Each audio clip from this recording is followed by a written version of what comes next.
The black limousine rolled through the golden gates of Buckingham Palace on a gray London afternoon.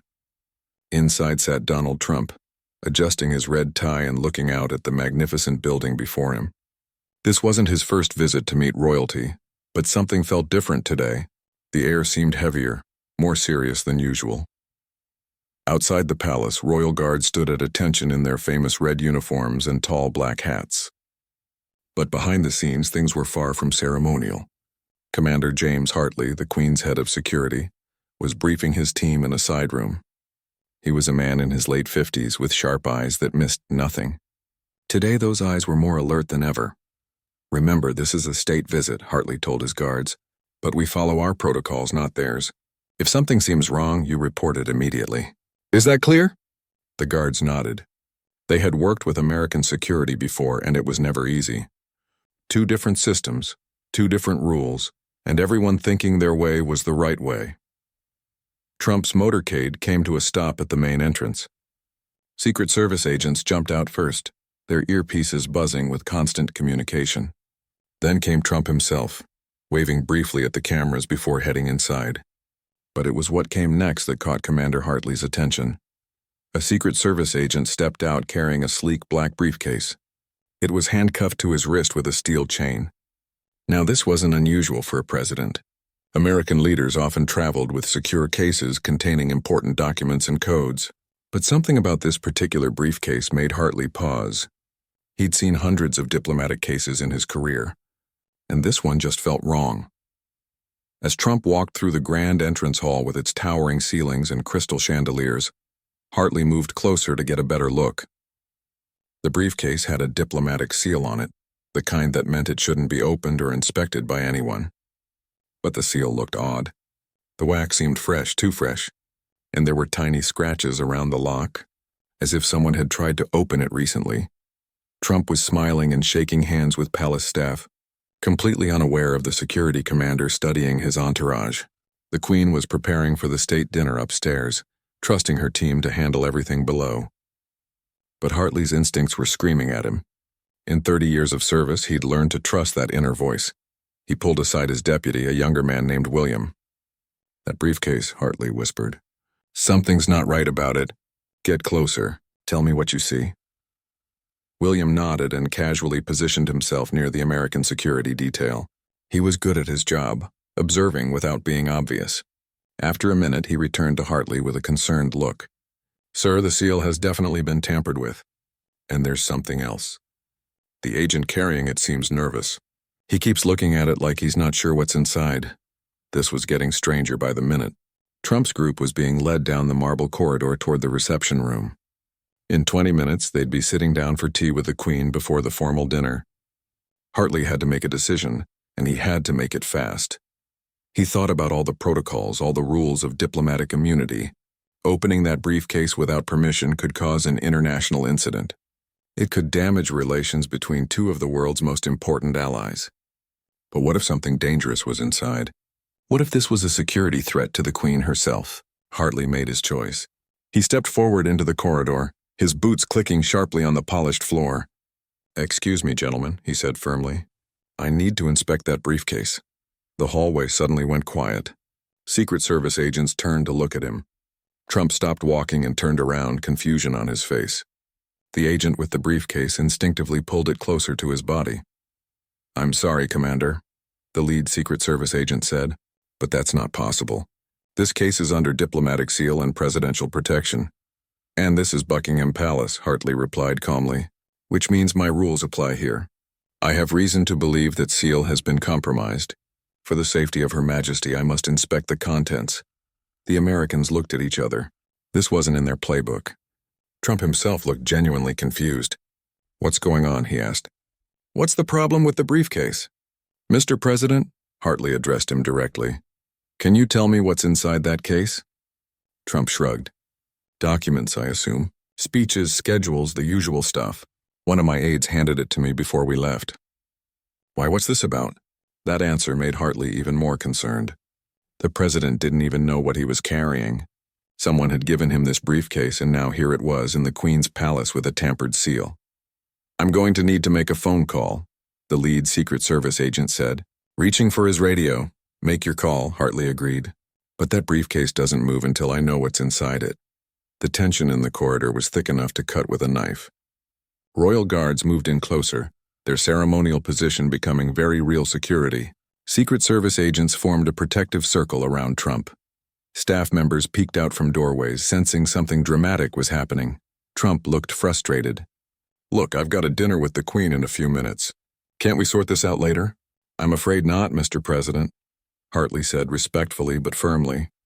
His hand moved to his radio. "I need to inform Her Majesty of the situation." As word traveled up to the Queen's chambers, everyone waited. The palace seemed to hold its breath. Nobody moved. All eyes were on that black briefcase still chained to the agent's wrist, its secrets locked inside. Commander Hartley stood his ground. He'd made his decision and now he had to see it through. Whatever was in that briefcase, he would find out. Even if it meant breaking every rule of diplomatic protocol. Even if it meant facing the consequences later. Because protecting the Queen wasn't just his job. It was his duty. And something deep in his gut told him this briefcase held secrets that could change everything.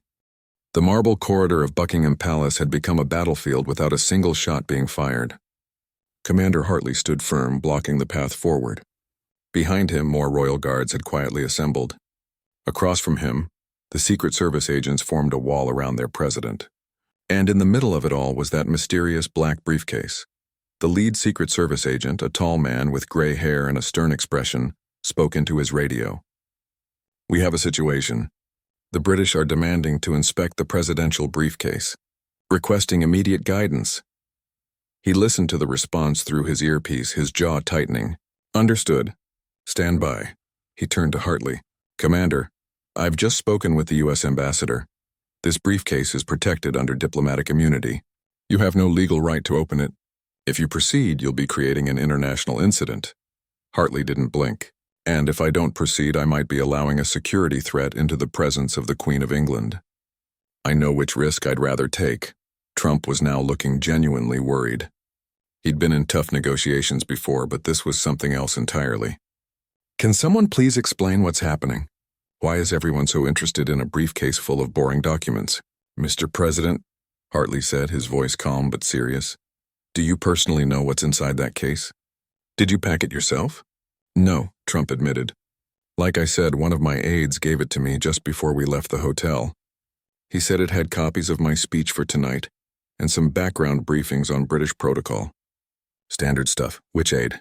Hartley asked immediately. Trump thought for a moment. "I don't remember his name. Young guy, maybe 30. Said he was from the advance team." Hartley and the Secret Service agents exchanged glances. That was a problem. The Americans should know everyone on their team. The fact that Trump couldn't identify who gave him the briefcase made this situation even more suspicious. "I need to speak with Her Majesty," Hartley said into his radio. "It's urgent." 2 floors above, in her private sitting room, Queen Elizabeth II was putting on her jewelry for the evening's dinner. She was in her 90s now, but her mind was as sharp as ever.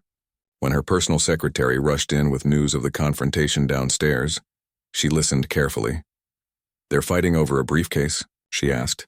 "Yes, Your Majesty. Commander Hartley believes the diplomatic seal has been tampered with. The Americans are refusing to open it. President Trump doesn't even know what's inside." The Queen was quiet for a long moment, staring out the window at the palace gardens. Then she said something that surprised her secretary.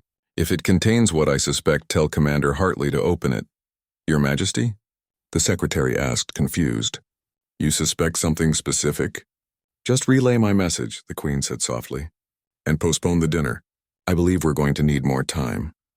Back in the corridor, Hartley received the message through his earpiece. His eyes widened slightly. The Queen had given him permission, even encouragement, to break diplomatic protocol. That meant she knew something or suspected something important. "Gentlemen," Hartley announced, "I have direct orders from Her Majesty the Queen.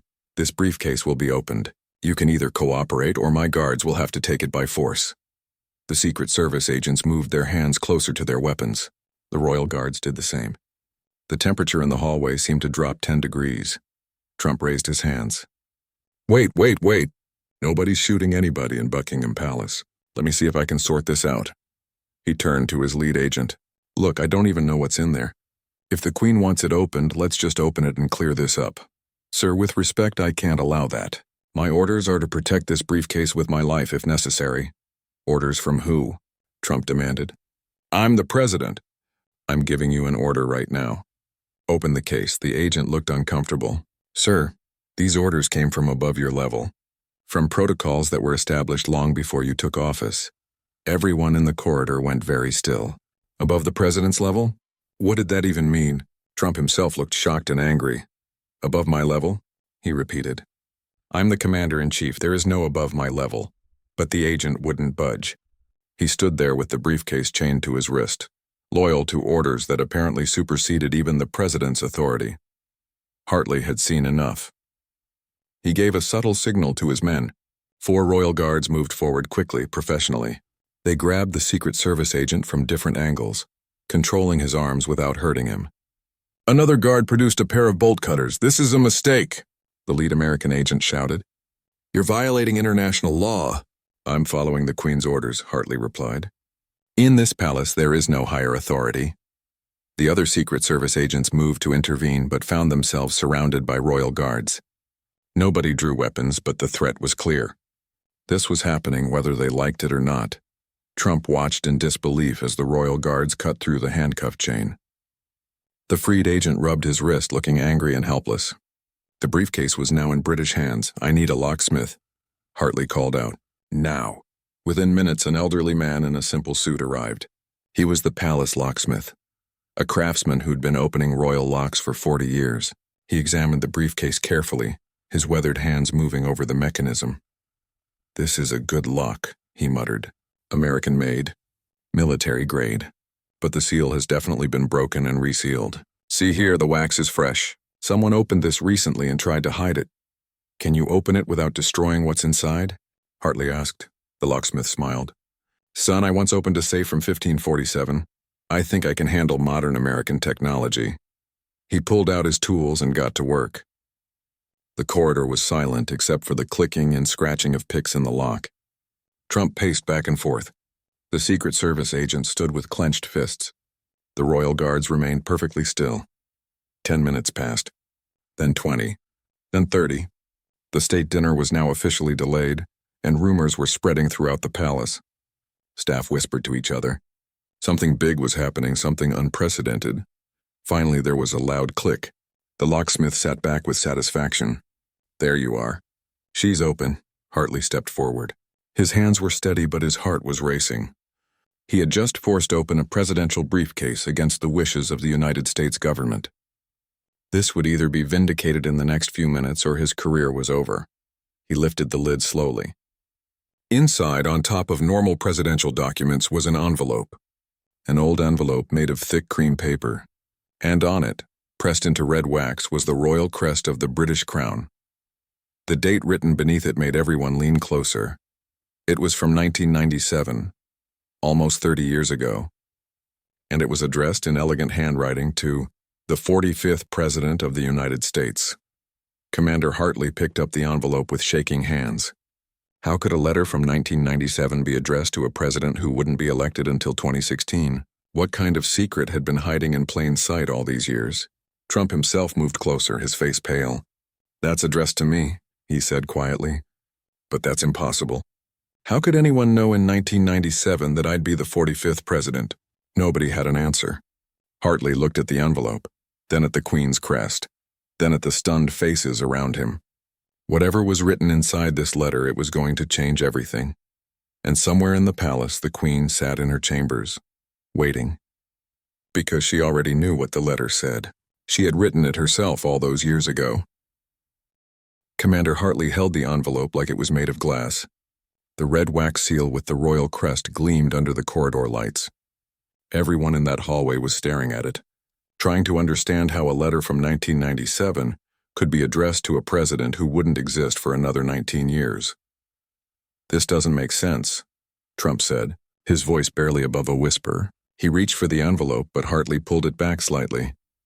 Mr. President, with respect, I need to verify this with Her Majesty first. This bears her personal seal. The lead Secret Service agent stepped forward, his face red. Commander, you've already broken multiple international laws. If you open that envelope without the president's permission, you'll be adding theft of U.S. government property to the list. Hartley looked at him calmly. This envelope has the Queen's seal on it. That makes it British property, regardless of where it's been hiding for the last 30 years. While they argued, word of the incident was spreading throughout Buckingham Palace like wildfire. Staff members whispered in corners. Guards passed the story along their chain of command.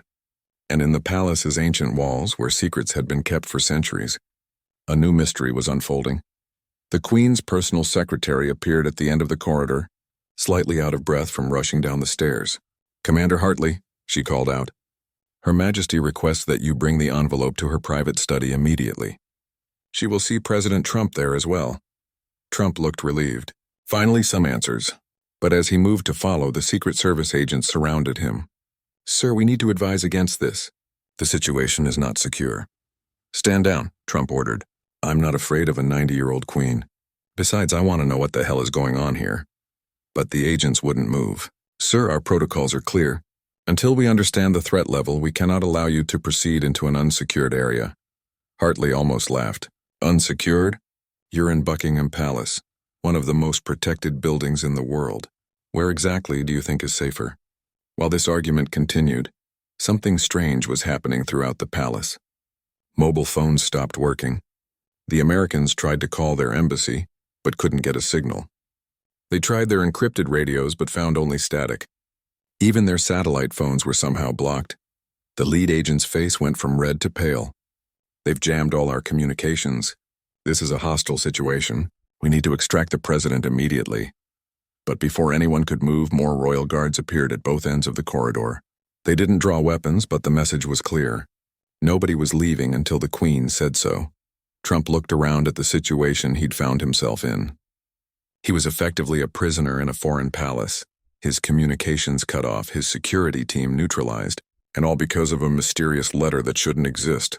"Fine," he said, his voice tight. "Let's go see the Queen. But I'm telling you now, there's going to be hell to pay if this turns out to be some kind of setup. I assure you." "Mr. President," Hartley said as he began walking, "if Her Majesty wanted to set you up, you'd never see it coming." They walked through the palace corridors, past portraits of kings and queens from centuries past. The Secret Service agents followed, looking at every shadow, every corner, still trying to do their job despite being completely outmaneuvered.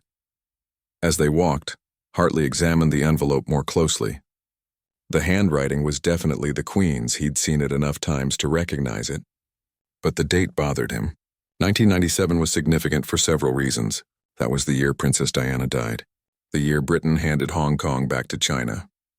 A year of major change and upheaval. They reached a heavy wooden door guarded by two of the Queen's personal protection officers. The secretary knocked twice and opened it. Inside was a study filled with books, antique furniture, and centuries of history.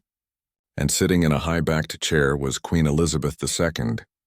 She looked smaller than she did in official photos, more fragile. But her eyes were sharp and alert. She studied Trump as he entered, then looked at Commander Hartley and the envelope he carried.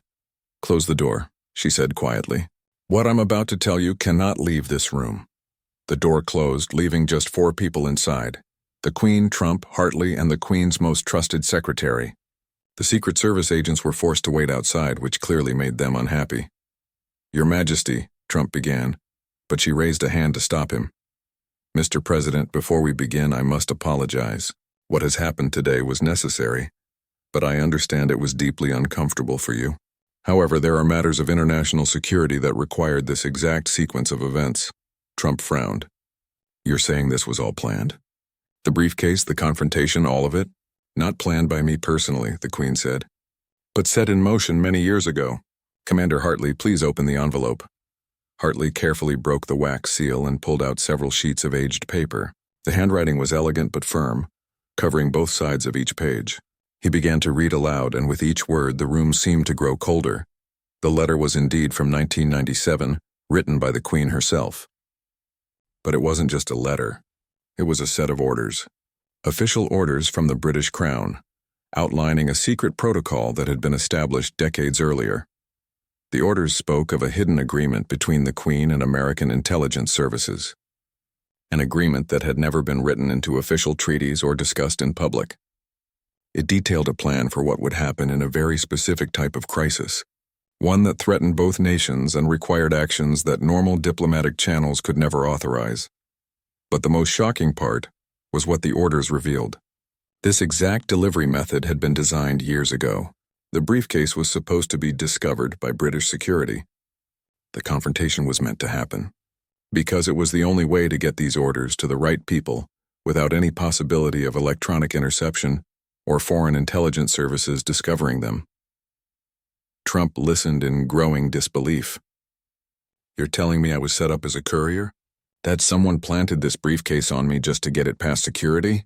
"Not just any security," the Queen said. "Your own security. The people protecting you had orders to keep that briefcase sealed, orders they didn't fully understand. The only way to open it was to have it forcibly taken by British authorities on British soil." "But why me?" Trump asked. "Why now?" The Queen's expression grew grave. "Because the situation this protocol was designed for has been activated. There is a threat, Mr. President. A threat that requires the immediate cooperation of our two nations in ways that cannot be done through normal channels." Hartley continued reading, his voice getting quieter as he reached the final pages. The orders outlined a joint operation, one that would give the American president temporary command of certain British military and intelligence assets. It was unprecedented. It might even be unconstitutional in both countries. But according to the letter, it had been agreed to at the highest levels decades ago. Prime ministers had signed off on it. Presidents had been briefed, and now it was being activated. "This is insane," Trump said, running his hand through his hair. "You're asking me to activate a secret military protocol that nobody in my government knows about?" "Not asking, Mr. President," the Queen corrected gently. "Informing you that it exists. The decision of whether to use it is, as always, yours to make." There was a second envelope at the bottom of the briefcase, Hartley discovered. This one was marked "Eyes Only POTUS" in red letters. He handed it to Trump. Trump opened it with shaking hands. Inside was detailed intelligence about a threat, something that made his face go pale as he read. Whatever it said, it was serious enough to justify everything that had just happened. "How long have you known about this?" Trump asked the Queen. "I was informed 3 days ago," she replied. "We have been tracking the situation carefully. The intelligence community determined that normal diplomatic channels were compromised. This was the only secure way to get the information to you." Trump looked at the papers in his hands, then at the elderly Queen sitting across from him. He thought about the Secret Service agents outside, probably panicking. He thought about the staff back in Washington who had no idea what was happening. He thought about the constitutional crisis this could cause. But he also thought about the threat detailed in those papers. A threat that could affect millions of lives. "I need time to think," he said finally. "You have 24 hours, the Queen replied. "After that, the window for action will close. Whatever you decide, Mr. President, I want you to know that this protocol has been guarded by good people for many years, people who hoped it would never need to be used." She stood up slowly, leaning on her cane. "Commander Hartley will provide you with a secure room and any resources you need. Your communications will be restored, but I ask that you use them carefully. We believe there are people who would do anything to prevent this protocol from being activated." As Trump left the study, his mind was racing. He'd come to London for a simple state dinner. Now he was carrying secrets that could reshape the relationship between two of the world's most powerful nations. And somewhere in the palace, the briefcase sat open, its secrets finally revealed after nearly 30 years of waiting. Commander Hartley escorted Trump to a secure room deep within Buckingham Palace. It was a room most people didn't know existed, built during the Cold War when nuclear threats kept world leaders awake at night. The walls were thick enough to block any electronic surveillance. The door was reinforced steel disguised as ordinary wood. Inside, Trump sat down heavily in a leather chair. The papers from the briefcase were spread out on the table in front of him. His Secret Service detail stood outside, finally allowed back to their post but clearly unhappy about being kept in the dark. "I need to read these again," Trump said to Hartley. "All of them. Slowly this time." Hartley nodded and stepped back, giving the president space but remaining in the room as required by protocol. Trump picked up the first document, the one with the Queen's handwritten orders from 1997. The letter began formally, as royal documents do. But as Trump read deeper, he realized this wasn't just a letter. It was a blueprint for a secret alliance that had existed in the shadows for decades. The Queen's orders outlined how, in a very specific type of emergency, the British Crown would transfer temporary command of certain military and intelligence assets to the American president, not to the American government as a whole, but to the president personally. This was important because it bypassed normal chains of command and oversight. The assets in question were significant. A network of intelligence operatives embedded in hostile nations, access to signals intelligence that even most British officials didn't know about, and, most surprisingly, authorization to use certain classified technologies that had been developed jointly but never officially acknowledged. But why had this protocol been created in the first place? The letter explained that during the Cold War, both nations realized that a situation might arise where traditional alliances and treaties would be too slow to respond. They needed a system that could be activated instantly, with complete secrecy, when normal diplomatic channels had been compromised. 3 former prime ministers had signed off on this. Their signatures were at the bottom of the page, authenticated with official seals. Trump recognized one of the names. These weren't fringe politicians. These were some of the most respected leaders in British history. On the American side, the document listed 5 presidents who had been briefed on the protocol. All of them were sworn to secrecy. All of them hoped they'd never need to use it. Trump's name wasn't on the list yet, but there was a blank line waiting for his signature if he chose to activate the protocol. He moved to the second envelope, the one marked for his eyes only. This contained the actual intelligence report that had triggered the protocol's activation. As Trump read, his hands gripped the paper tighter. The threat was real and immediate. A hostile nation had developed a biological weapon far more advanced than anything Western intelligence had previously detected. The weapon was being prepared for deployment, and all traditional attempts to stop it through diplomatic or conventional military means had failed. Worse, the intelligence suggested that the nation in question had spies within both British and American intelligence services. Any attempt to coordinate a response through normal channels would be detected and countered. The element of surprise was gone. That's why the Queen's protocol existed. It was designed for exactly this scenario, a threat that required immediate coordinated action with complete secrecy. The kind of situation where even trusted allies couldn't be fully trusted because no one knew who might be compromised. The intelligence report laid out the timeline. If action wasn't taken within 72 hours, the biological weapon would be deployed. After that, it would be too late. Millions of lives could be at risk. Trump set down the papers and rubbed his eyes. This was beyond anything he'd dealt with before. He'd made tough decisions as president, but those were made with advisors, with military brass, with intelligence briefings and options presented by experts. This was different. The decision was his alone. If he activated the protocol, he'd be authorizing actions that Congress didn't know about, that his own cabinet wasn't aware of. It might be legal according to the secret agreements, but it would definitely be controversial if it ever came to light. And if he didn't activate it, if he walked away and tried to handle this through normal channels, the leak would alert the enemy. The weapon would be deployed before anyone could stop it. "Commander," Trump said quietly, "the Queen mentioned that good people have been guarding this secret." "Who are these people?" Hartley stepped forward. "Sir, there's a network that exists across both our nations. People in intelligence, military, even in civilian life who are aware of certain contingencies. We don't all know each other. We don't communicate openly, but we're all sworn to protect these protocols. And you're one of them?" "My father was," Hartley said. "He was a royal guard like me. On his deathbed, he told me about the protocol. He told me that one day, someone might come to this palace carrying a briefcase with the Queen's seal. He told me to trust my instincts, to not let diplomatic niceties get in the way of security." Trump looked at the commander with new understanding. "So when you saw that briefcase today, you knew?" "I suspected," Hartley corrected. "I've been watching for it my entire career, like my father did before me. When I saw the tampered seal, I knew something was happening. I didn't know what, but I knew it was important enough to risk my career over." Trump stood up and walked to the small window. Outside, the palace gardens were beautiful in the fading evening light. Tourists were probably gathered at the gates, hoping to catch a glimpse of royalty. They had no idea that inside these walls decisions were being made that could affect the entire world. "There's more, isn't there?" Trump asked. "The papers mention a network of operatives. Who are they?" Hartley pulled out another document from the briefcase. This one was a list of names, locations, and code designations.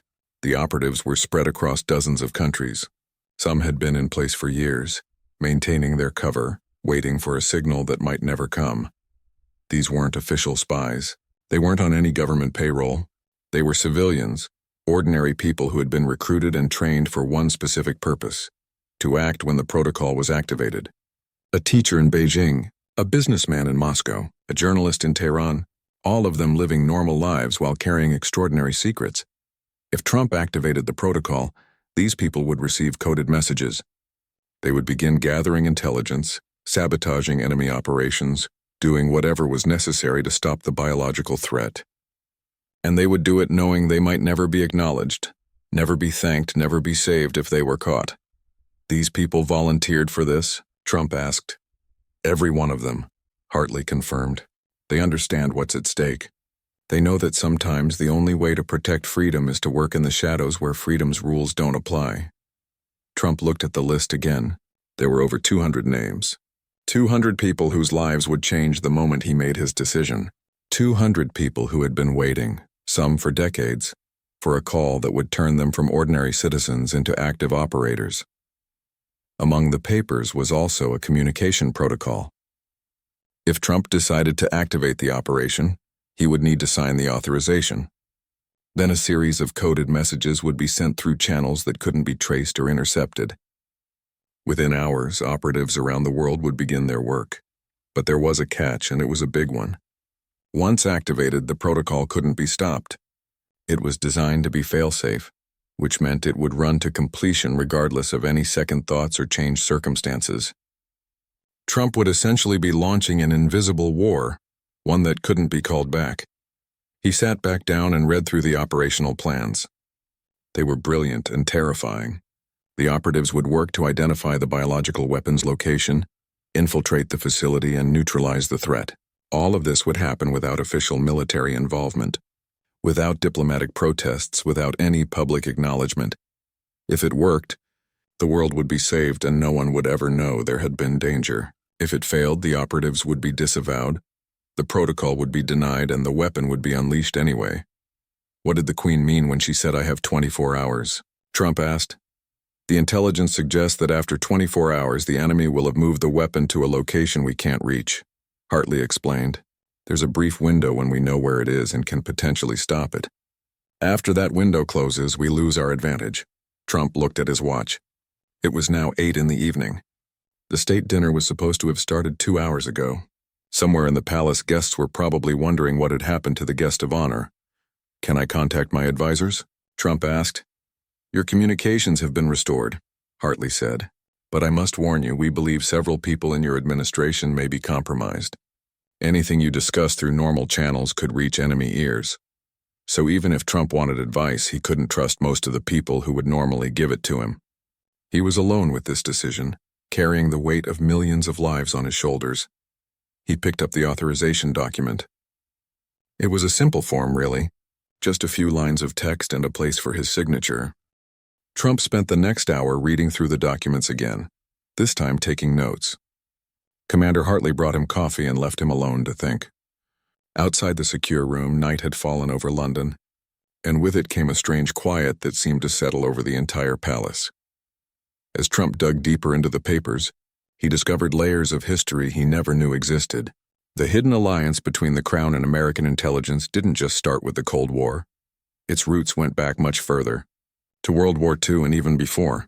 There was a document dated 1942, signed by Winston Churchill and Franklin Roosevelt. It wasn't about the famous public alliance everyone knew about. This was different. This was a promise that if the unthinkable happened, if one nation fell while the other survived, they would continue the fight using methods that could never be spoken of publicly. That document had been the seed. Over the decades, as wars ended and new threats emerged, the alliance had evolved. During the Cold War, it became more structured. Networks of operatives were established. Communication protocols were created, and always it remained secret. Trump found a report from 1963, just after President Kennedy was assassinated. It detailed how the British had shared intelligence about the investigation that had never been made public. Another report from the 1980s showed how American operatives had helped Britain during the Falklands War in ways that went far beyond official support. The alliance had been tested and proven over and over.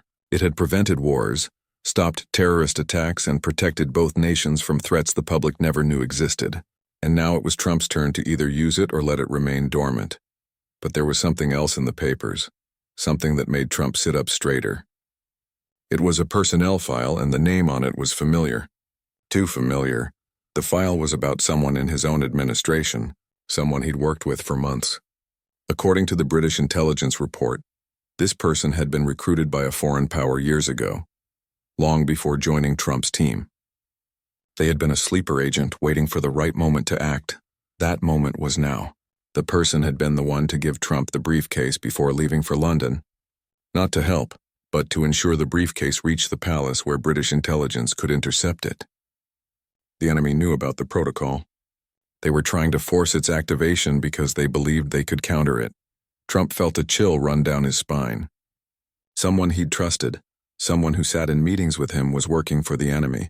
How deep did the infiltration go? Were there others? He called for Commander Hartley. When the guard returned, Trump showed him the file. "Did you know about this?" Hartley read it and nodded grimly. "We discovered it 2 days ago.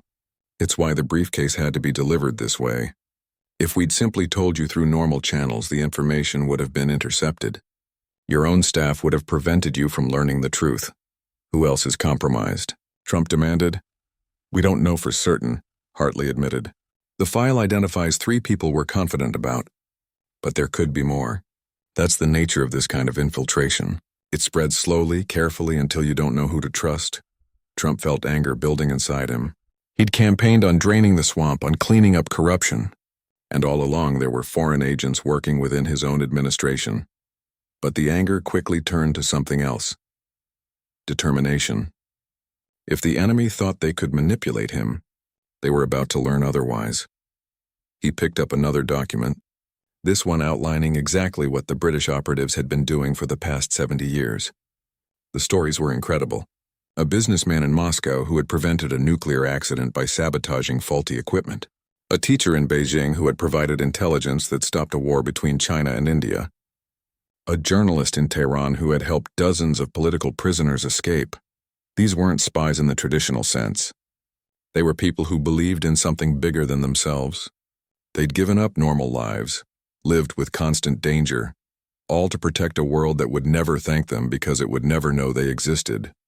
One story particularly caught Trump's attention. In 1986, an operative in East Germany had learned about a planned terrorist attack on American soldiers. She couldn't warn anyone officially without blowing her cover, so she'd started a small fire in the building where the attack was planned, forcing an evacuation that disrupted the terrorists' plans. The attack never happened. 30 soldiers lived because of her actions. The operative's file noted that she'd died in 1994, still in East Germany, still maintaining her cover. She'd never been decorated, never been recognized. Her family back in Britain thought she'd just been a translator who liked living abroad.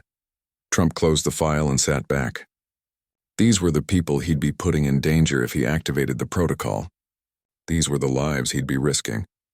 But they'd already accepted that risk. They'd been accepting it for decades. There was a knock on the door. Hartley opened it slightly, spoke to someone outside, then turned to Trump.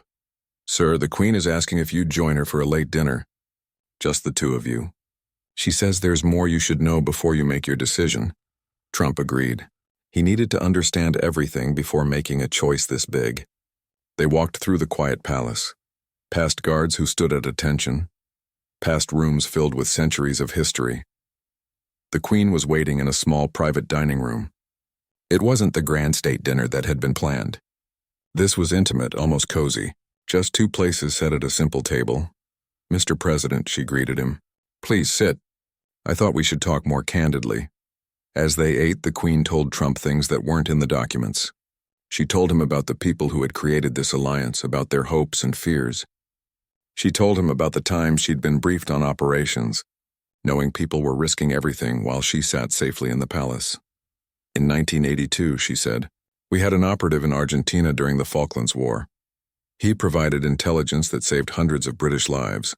When the war ended, he had to stay there, continue his cover. He couldn't come home, couldn't be thanked.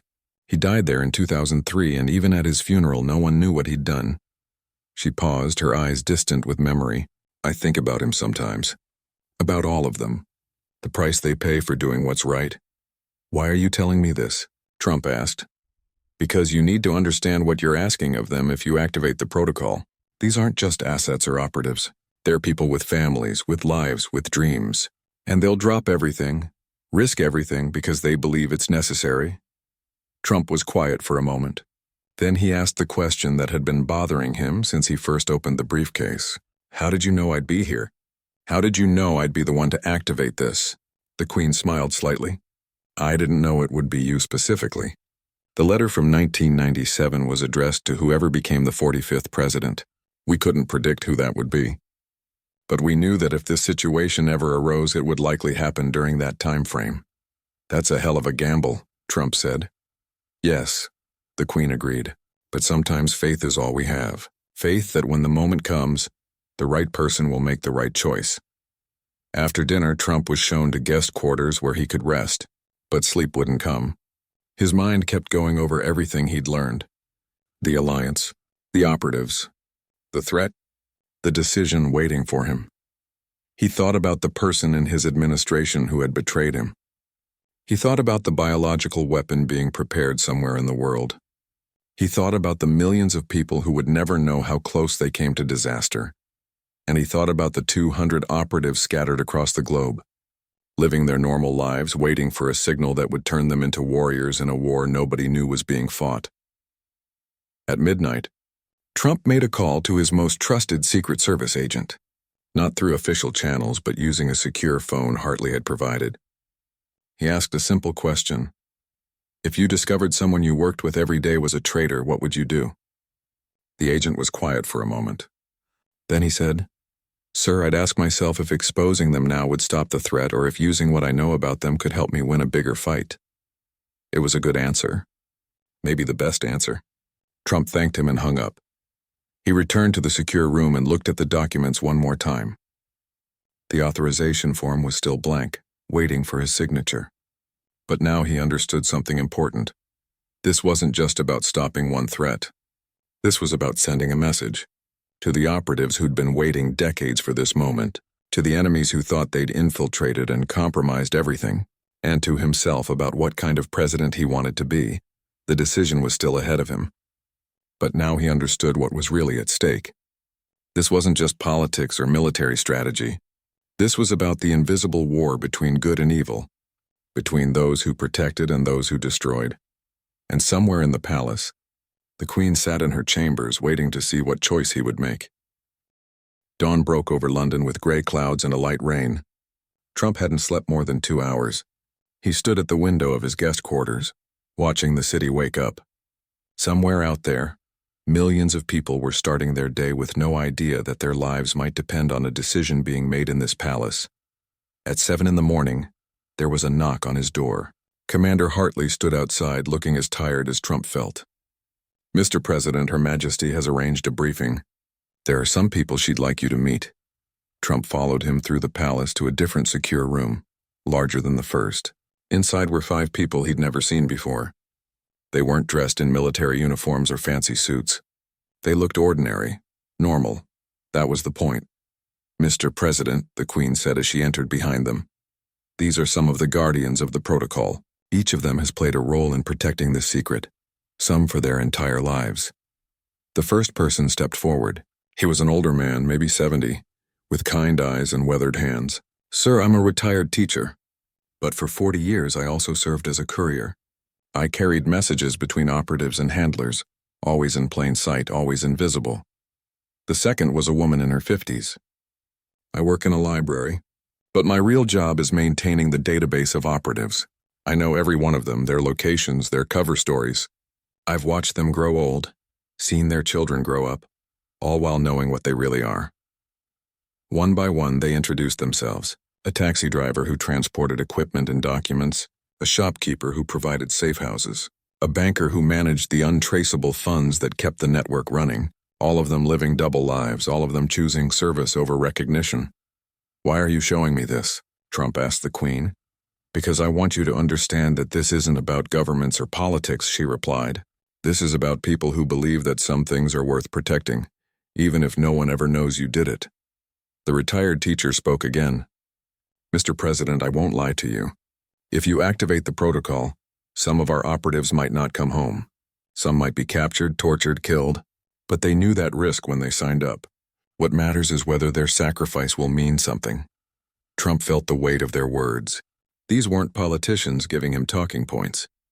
These were real people who'd given real parts of their lives to something bigger than themselves. After the Guardians left, Trump sat down with Hartley and the Queen to review the operational details one more time. The plan was complex but elegant. If activated, operatives in 3 different countries would simultaneously begin gathering intelligence on the biological weapons location. Within 12 hours, they should have enough information to plan an extraction or neutralization. Within 24 hours, a small team would infiltrate the facility. Within 36 hours, the threat would be eliminated or the mission would fail. "What if it fails?" Trump asked. Hartley didn't sugarcoat it. "Then the weapon gets deployed, we lose valuable operatives, and we're back to trying to respond through conventional means, which will be too slow." "And if I don't activate the protocol?" Trump pressed. "Then we try to work through normal diplomatic and intelligence channels," the Queen said. "But as I told you, those channels are compromised. By the time we navigate the bureaucracy and politics, the weapon will be moved or deployed."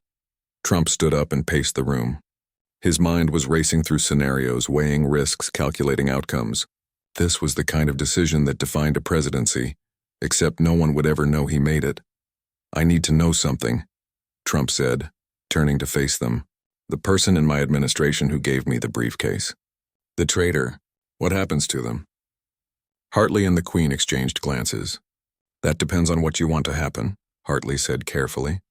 "If we arrest them now, their handlers will know the operation is blown. But if we leave them in place, we can feed them false information." Trump's eyes narrowed. "You mean turn them into a weapon against our enemies?" "Exactly," Hartley confirmed. "They think they've succeeded in forcing the protocol's activation. We can make them believe whatever we want them to believe." For the first time since opening that briefcase, Trump smiled. It wasn't a happy smile. It was the smile of someone who just figured out how to win a game he didn't know he was playing. "Here's what we're going to do," Trump said, his voice taking on the decisive tone his supporters loved and his critics feared. "We're going to activate the protocol, but we're also going to plant information with our traitor that makes the enemy think we're doing something completely different." He walked to the table and picked up the authorization form. "How long does it take for the activation signal to reach all the operatives?" 4 hours, Hartley said. "It goes through multiple relay points to prevent tracing." "Good. So we activate it now, but we make sure the traitor thinks we decided against it. We send me back to Washington looking angry and betrayed, like I'm refusing to play along with British intelligence games." The Queen leaned forward, interest in her eyes. "You want to use yourself as bait." "Not just bait," Trump corrected. "Misdirection. While the enemy is watching me and thinking they've won, our operatives do their work. By the time anyone realizes what's happening, it'll be too late." Hartley nodded slowly. "It could work, but you'll have to sell it. Your own staff, maybe even your family, will have to believe you're genuinely angry with the British." "I've been in business for 50 years, Trump said. "I know how to sell a story." He sat down at the table and picked up a pen. The authorization form was simple, just a few lines and a signature line. But those few lines would set in motion events that would ripple across the world. Trump read it one more time. By signing this document, he was authorizing actions that Congress didn't know about. He was committing American presidential authority to a joint operation with a foreign power. He was putting hundreds of lives at risk, but he was also potentially saving millions of lives. He was honoring a promise made by presidents before him. He was trusting in people who'd already proven themselves trustworthy over decades of service. The pen hovered over the paper. This was the moment, the point of no return. Trump thought about his own family, about his children and grandchildren. He thought about all the families who'd never know how close they came to catastrophe. He thought about the operatives who'd been waiting their entire adult lives for this signal. And he thought about what it meant to be president. Not just the title, not just the power, but the responsibility. The burden of knowing that sometimes you have to make decisions based on incomplete information. Decisions that you can never fully explain or defend publicly. He signed his name with a firm hand. Donald J. Trump, President of the United States, activating a protocol that officially didn't exist in a palace in London, authorizing actions that would never appear in any history book. "It's done," he said quietly. Hartley took the document and immediately sent it through a secured scanning system. Within minutes, the signal would begin its journey through the relay network, reaching operatives across the globe. In Beijing, Moscow, Tehran, and a dozen other cities, ordinary people would receive coded messages that would change their lives. "Now comes the hard part," the Queen said. "You need to convince everyone you're furious with us." Trump almost laughed. "Your Majesty, I'm about to give the performance of a lifetime." They planned the scene carefully. Trump would storm out of the palace, refusing to attend any ceremonies. He'd make vague comments to the press about British overreach and diplomatic failures. He'd tweet his displeasure, making sure his traitor staff member saw it and reported it back. Meanwhile, the real work would begin in the shadows. The operatives would start gathering intelligence. The pieces would move into place. And 72 hours from now, either the threat would be eliminated or the world would face a catastrophe.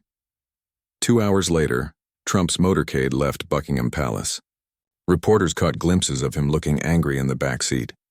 His tweet started within minutes, complaining about bureaucracy and disrespect. It was perfect. Back in the palace, Commander Hartley stood with the Queen watching the news coverage. "Do you think it will work?" he asked. "I think," the Queen said slowly, "that we've just witnessed something extraordinary. A man who could have walked away, who could have let others handle the problem, instead chose to carry the burden himself. Even though he'll never get credit for it," Hartley added. "Especially because he'll never get credit for it," the Queen corrected. "That's what makes it extraordinary." In the secure room, the communication systems were already receiving confirmations. One by one, operatives around the world were acknowledging the activation signal. They were ready. They'd been ready for years. The invisible war had begun.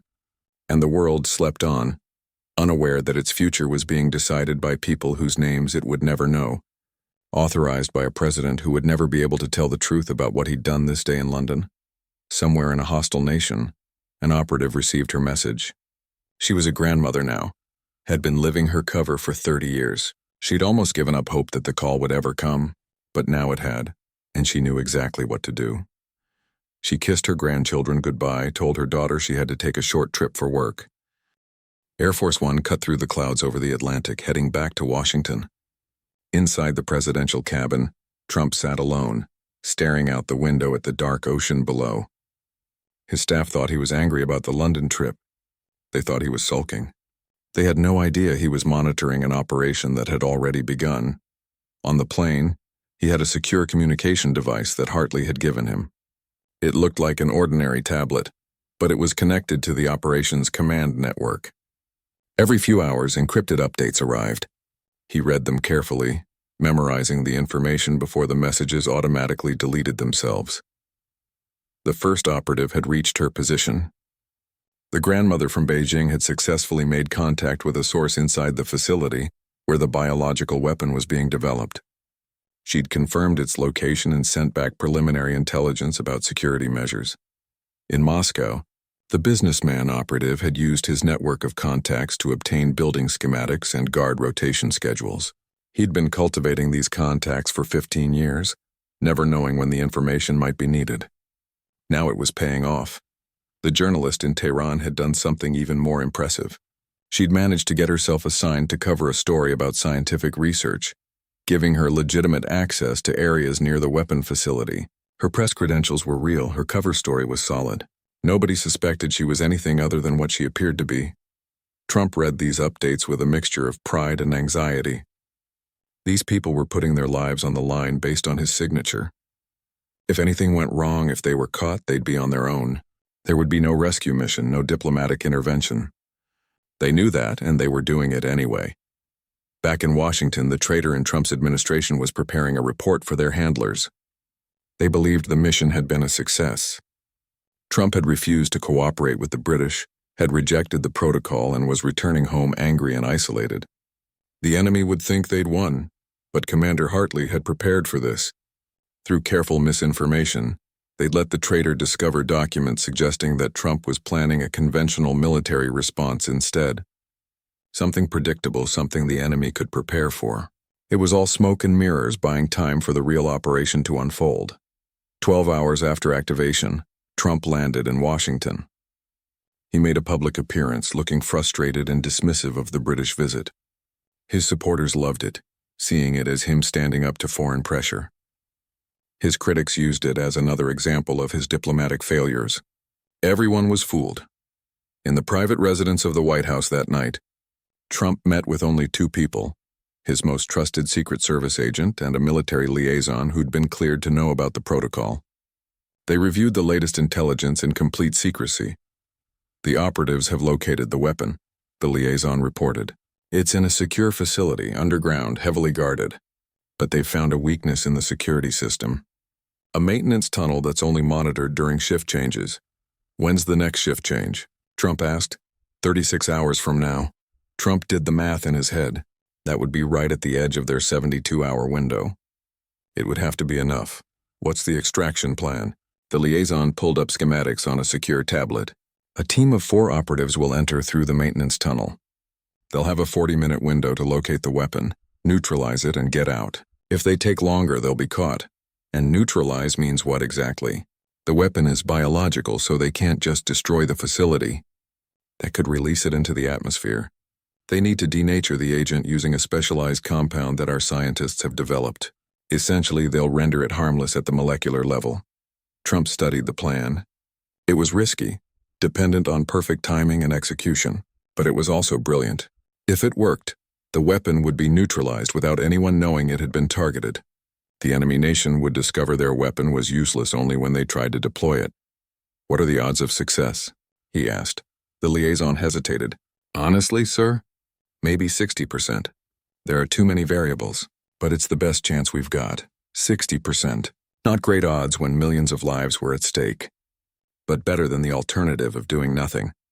Over the next 24 hours, Trump went through the motions of his presidency. He attended meetings, signed documents, gave speeches, all while his mind was on the operation unfolding halfway around the world. The grandmother operative in Beijing had recruited her grandson, who worked in computer security. She'd never told him about her real work, but now she had to. To his credit, the young man didn't hesitate. He used his skills to hack into the facility's surveillance system, giving the team inside information about guard positions. The businessman in Moscow had called in every favor he'd accumulated over 15 years. He'd arranged for a power failure in the district surrounding the facility, timed to coincide with the infiltration. It would only last 10 minutes, but that would be enough to create confusion. The journalist in Tehran had done the riskiest thing of all. She'd volunteered to be part of the infiltration team. Her knowledge of the facility's layout and her legitimate press credentials made her invaluable. But it also meant she was putting herself directly in harm's way. 36 hours after Trump's signature, the operation began. In a secure room in the White House, Trump watched real-time updates on an encrypted feed.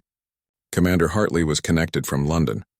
Together, they monitored as 4 operatives entered the maintenance tunnel. The feed was just text updates, no video or audio. Too risky for electronic interception, but each line of text told a story. Team entered tunnel. Proceeding to checkpoint Alpha. Power failure initiated. Guard positions confused. Checkpoint Alpha reached. Bypassing security door. Trump's hands gripped the armrests of his chair. Every few seconds felt like an hour. Security door bypassed. Entering facility sublevel 3, this was it. They were inside. Now they had to find the weapon, neutralize it, and get out in under 40 minutes.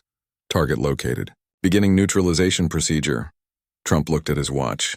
22 minutes had passed. They were ahead of schedule.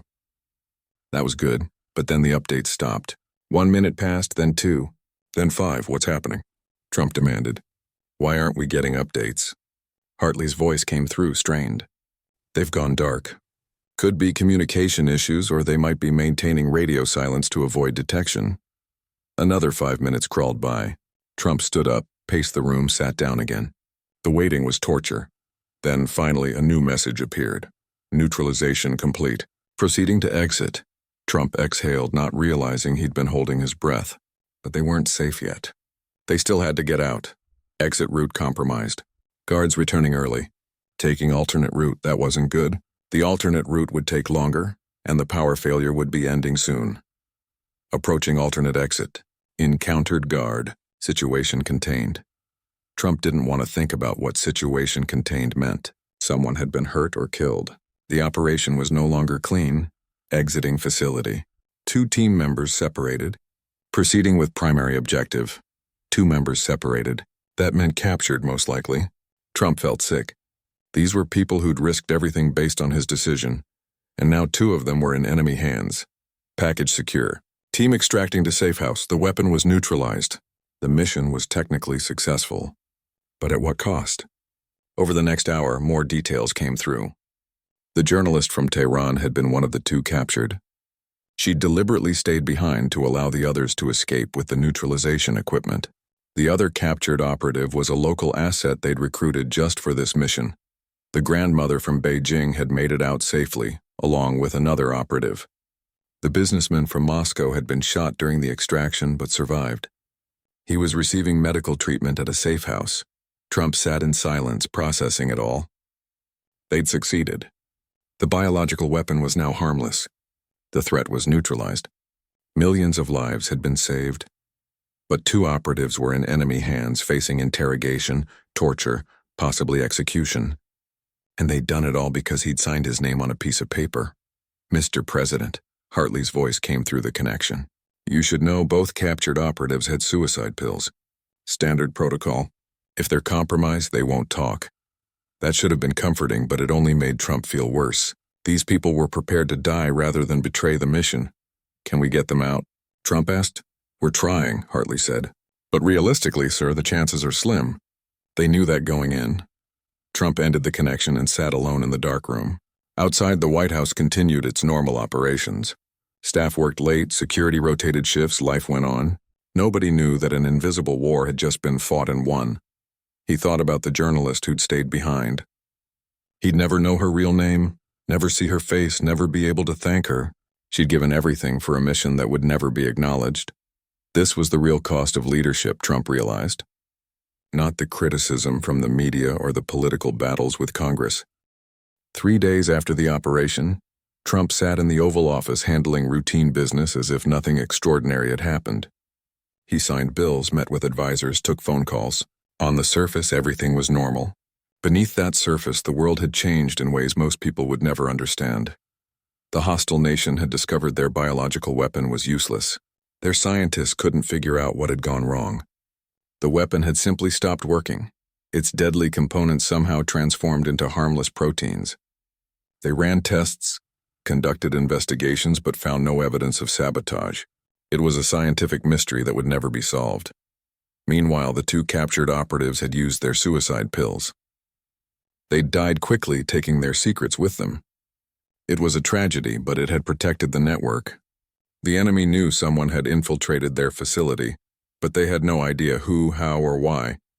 The journalist's death was reported as a heart attack. Her family believed it. Her colleagues wrote touching obituaries about her dedication to journalism. Nobody knew she'd died a hero in a war that officially didn't exist. The businessman in Moscow recovered from his gunshot wound. He'd returned to his regular life within a month, continuing his cover as if nothing had happened. The grandmother from Beijing was back home with her grandchildren, baking cookies and telling stories. Her secret safe for another generation.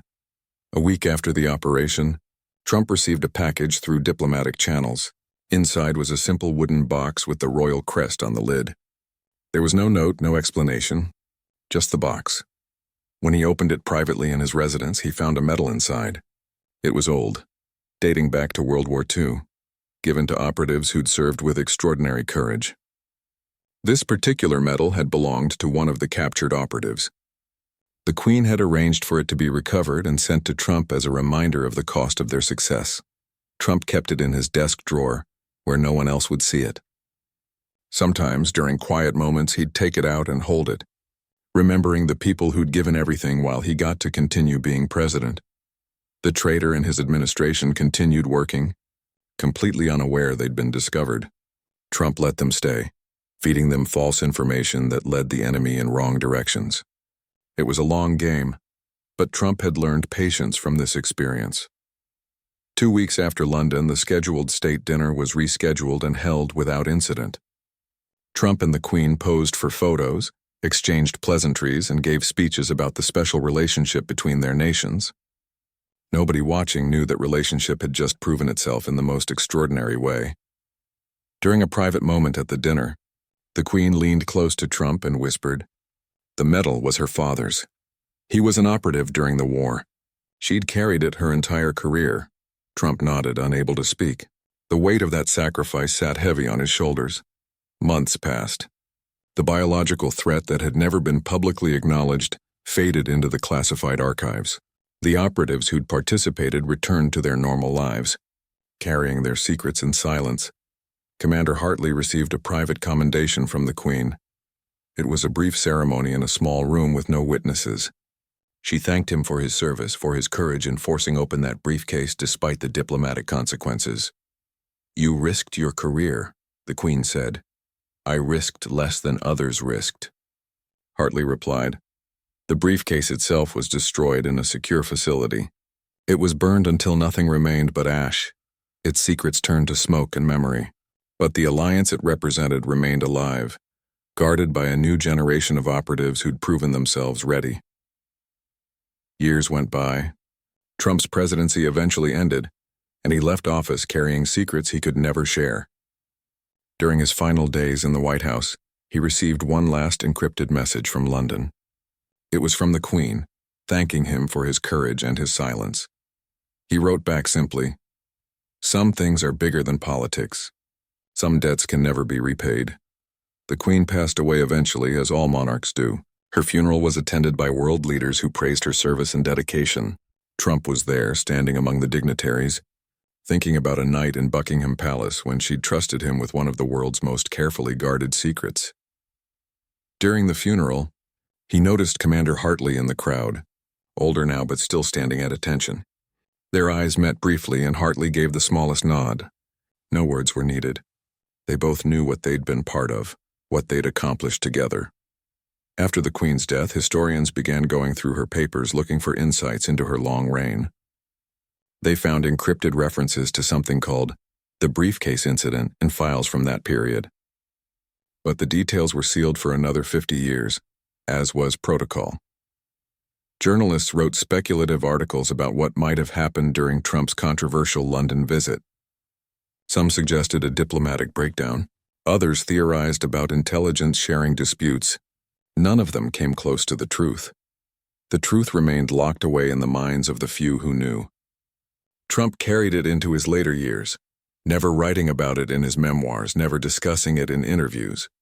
Some secrets were too important to share, even for someone who loved the spotlight. The operatives who'd survived continued their work, training new recruits, preparing for threats that might never come. The grandmother from Beijing passed her knowledge to her grandson, who'd proven himself during the operation. He became part of the network, continuing a legacy his grandmother had built over 30 years. The businessman in Moscow eventually retired. His gunshot wound a permanent reminder of that night. He'd sit in his apartment sometimes, looking out at the city, thinking about the journalist who'd stayed behind. He'd never met her, didn't know her real name, but he owed his life to her sacrifice. In intelligence communities around the world, the story became legend. Details were fuzzy, facts were uncertain, but everyone knew something extraordinary had happened in London that night. Something that had changed the game, proven that the old alliances still mattered when the world needed them. The network of operatives remained active, scattered across the globe, living ordinary lives while carrying extraordinary responsibilities. A teacher in Shanghai, a shopkeeper in Berlin, a taxi driver in Cairo. All of them connected by an invisible thread of duty and sacrifice. They'd gather occasionally in small groups, never identifying themselves publicly. They'd share a drink, tell stories in vague terms, and toast to fallen comrades. The journalist from Tehran was always remembered in these gatherings, her courage inspiring a new generation. Trump himself aged, his hair graying, his energy diminishing. But he never forgot. On quiet nights, he'd take out that World War II medal from his drawer and hold it, remembering the people who'd trusted him with their lives. He thought about the decision he'd made, the signature he'd put on that authorization form. Had it been the right choice? He'd saved millions but cost some their freedom and lives. Was that a fair trade? He never found a satisfying answer, but he knew that someone had to make those decisions. Someone had to carry that burden. And for a brief moment in history, that someone had been him. The hostile nation that had developed the biological weapon eventually collapsed under its own corruption. Its scientists never figured out what had happened to their project. It became a footnote in their classified archives, a failure that couldn't be explained. The world moved on, as it always does. New threats emerged, new crises demanded attention. The invisible war between those who protected and those who destroyed continued, fought by people whose names would never be known. But for those few who understood what had happened, who knew the truth about the briefcase and the protocol and the operation, there was a quiet pride. They'd been part of something important. They'd proven that when it mattered most, people could still come together, could still sacrifice for something bigger than themselves. Commander Hartley died peacefully in his sleep at 83, having served his queen and his country for over 60 years. At his funeral, a simple wooden box with no markings was placed on his coffin. Inside was a note from the royal family, thanking him for service that could never be publicly acknowledged. Trump attended that funeral too, flying to London one last time. He stood in the back, not wanting attention, just paying respects to a man who'd had the courage to force open a briefcase and change history. As he stood there, an elderly man approached him. He was stooped with age, but his eyes were sharp. "Mr. President," the man said quietly in a thick accent, "I was there that night. In the facility. I carried the equipment that neutralized the weapon." Trump looked at him carefully.